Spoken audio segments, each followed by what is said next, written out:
बहुत पुरानी बात है। दक्षिण भारत में एक राजा राज्य करता था। राजा का राज्य समुद्र के किनारे था। राजा को भोजन के साथ मछलियां खाने का बहुत शौक था।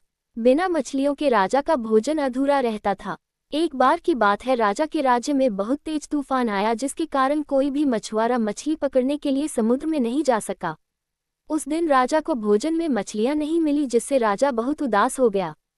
राजा ने जब अपने मंत्रियों से इस बारे में पूछा तो उन्होंने बतलाया कि इतने तेज तूफान में समुद्र में मछली पकड़ने जाना अपनी जान पर खेलने के समान है, इसलिए कोई भी मछुआरा समुद्र नहीं जा रहा है। राजा ने घोषणा करवाई कि जो भी समुद्र से ताजी मछलियां लाएगा उसे मुंह मांगा इनाम दिया जाएगा। राजा की घोषणा सुनकर मछुआरों के मन में लालच तो आया, किंतु कोई भी मछुआरा अपनी जान जोखिम में डालने के लिए तैयार नहीं हुआ। उसी राज्य में एक बहुत ही गरीब मछुआरा रहता था। उसे जब राजा की इस घोषणा का पता चला तो अपनी दरिद्रता दूर करने के लिए वह अपनी जान की परवाह किए बगैर समुद्र में चला गया। समुद्र में उसने जाल फेंका, जिसमें कई बड़ी बड़ी मछलियां फंस गई। मछुआरा मछलियां लेकर राजा के महल पहुंच, किंतु राजा के सैनिकों ने उसे महल में नहीं घुसने दिया। राजा के एक खास मंत्री ने मछुआरे को ताजी मछलियों के साथ देखा तो मछुआरे को अपने साथ राजा के पास ले जाने के लिए तैयार हो गया।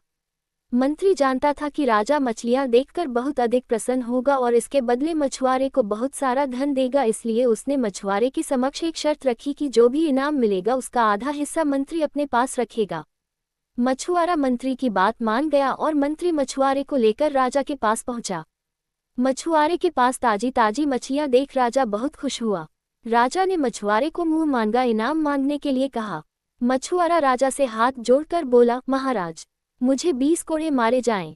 मछुआरे की बात सुनकर राजा को बड़ा आश्चर्य हुआ और उसने फिर से मछुआरे से कुछ मांगने के लिए कहा, किंतु मछुआरे ने फिर 20 कोड़े खाने का इनाम मांगा। राजा ने अपने सैनिकों को बुलाया और मछुआरे को 20 कोड़े मारने का आदेश दिया। सैनिकों ने मछुआरे को कोड़े मारना शुरू किया। 10 कोड़े खाने के बाद मछुआरा राजा से बोला, महाराज, मुझे आप जो भी इनाम देंगे उसका आधा हिस्सा मुझे मेरे हिस्सेदार को देना पड़ेगा, इसलिए बाकी के 10 कोड़े मेरे हिस्सेदारी को दे दिए जाएं। मछुआरे की बात सुनकर राजा को फिर आश्चर्य हुआ और राजा ने उसके हिस्सेदार का नाम पूछा। मछुआरा मंत्री की तरफ इशारा करते हुए बोला, महाराज, यही मेरे हिस्सेदार हैं। इन्होंने ही मुझे आपके पास लाने के बदले प्राप्त इनाम का आधा हिस्सा मांगा है। राजा ने मंत्री की ओर देखा तो मंत्री ने शर्म से अपना सर झुका लिया। राजा ने आदेश दिया कि बाकी की 10 कोड़े मछुआरे के हिस्सेदार को मारे जाएं। सैनिकों ने राजा के आदेश पर मंत्री को 10 कोड़े मारे। राजा ने मंत्री को उसके लालच के कारण अपने मंत्री पद से हटकर राज्य से बाहर कर दिया और मछुआरे को बहुत सारा इनाम देकर विदा किया।